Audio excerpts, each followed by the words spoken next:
یہ کہانی ہے ایک خرگوش کی جو بہت ہی عقلمند تھا۔ وہ اپنی دوستوں ہرن، زرافہ اور ہاتھی کے ساتھ جنگل میں رہتا تھا۔ وہ روز جنگل میں خوب مستیاں کرتے اور ہنسی خوشی زندگی گزار رہے تھے۔ ان کی زندگی میں کوئی بھی غم نہ تھا کیونکہ ان کا جنگل بالکل محفوظ تھا۔ اسی طرح ہی ان کی زندگی گزر رہی ہوتی ہے۔ ایک دن وہ سارے دوست اکٹھے ہو کر مستیاں کر رہے ہوتے ہیں۔ اتنے میں ان کی نظر ایک شیر پہ پڑتی ہے جو ان کی طرف ہی آ رہا ہوتا ہے۔ شیر آہستہ آہستہ چلتا ان تک آتا ہے اور ان سب سے کہتا ہے، میں دوسرے جنگل سے آیا ہوں۔ وہاں میں روز شکار کرتا تھا، جس کی وجہ سے اب وہاں کوئی بھی جانور نہیں بچا، اس لیے مجھے اپنا شکار کرنے کے لیے ادھر آنا پڑا۔ اب میں ہر روز شکار کیا کروں گا۔ ابھی میرا پیٹ بھرا ہوا ہے، اس لیے کل سے تم سب نہ کہنے کے بعد شیر وہاں سے چلا جاتا ہے۔ شیر کے چلے جانے کے بعد وہ سب بہت پریشان اور خوف زدہ ہو جاتے ہیں۔ اگلے دن وہ سب پھر سے اکٹھے ہوتے ہیں اور اس مسئلے کا حل سوچتے ہیں۔ کافی بات چیت کرنے کے بعد انہوں نے کہا کہ اس مسئلے کا کوئی حل نہیں سوائے شیر کی بات ماننے کے علاوہ۔ تب ہی ننھا خرگوش کہتا ہے کہ میرے پاس ایک منصوبہ ہے جس سے ہم اس شیر سے نجات حاصل کر سکتے ہیں۔ آج شیر کے پاس میں جاؤں گا اور جا کے اس سے کہوں گا کہ وہ میرا شکار کر لے۔ پہلے تو اس کی بات سن کر سب حیران ہوتے ہیں، پھر اس کے دوست بھی راضی ہو گئے۔ خرگوش ڈرتے ہوئے آہستہ آہستہ چلتا ہوا شیر کی غار کی طرف جانے لگا۔ جب وہ غار میں پہنچتا ہے تو شیر اس سے پوچھتا ہے، تم یہاں کیا کر رہے ہو؟ میں ابھی شکار کرنے کے لیے غار سے باہر نکل ہی رہا تھا۔ مجھے بہت زیادہ بھوک لگی ہے۔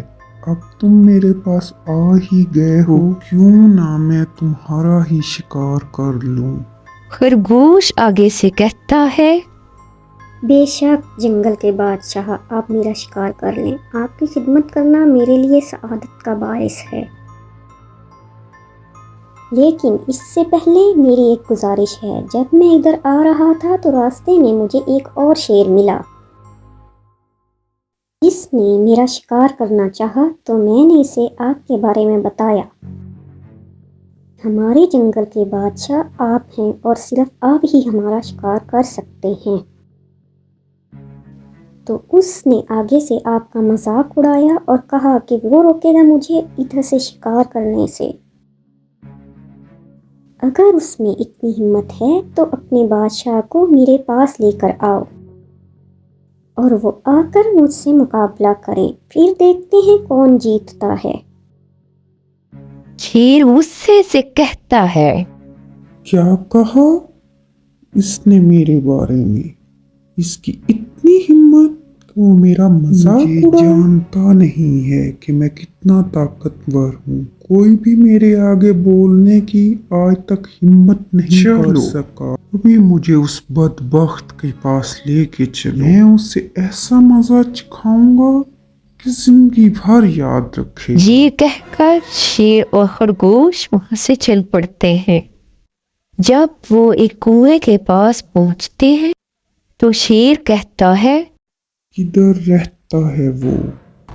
آگے سے خرگوش کہتا ہے، بادشاہ سلامت، بس ادھر اس کے اندر ہی رہتا ہے وہ۔ شیر کنویں کے اوپر چڑھ جاتا ہے اور کنویں کے اندر دیکھتا ہے تو پانی میں اسے اپنا عکس نظر آتا ہے، تو وہ زور سے دھاڑتا ہے۔ آگے سے دوسرا شیر بھی دھاڑتا ہے تو شیر خرگوش سے کہتا ہے، تم نے بالکل ٹھیک کہا تھا، یہ مجھے بہت ضدی لگ رہا ہے، اس طرح نہیں مانے گا، تم ادھر رکو، میں ابھی اسے یہ کہنے کے بعد شیر کنویں میں چھلانگ لگا جاتا ہے اور ڈوب کے مر جاتا ہے۔ خرگوش اپنے منصوبے کے کامیاب ہو جانے پہ بہت خوش ہوتا ہے۔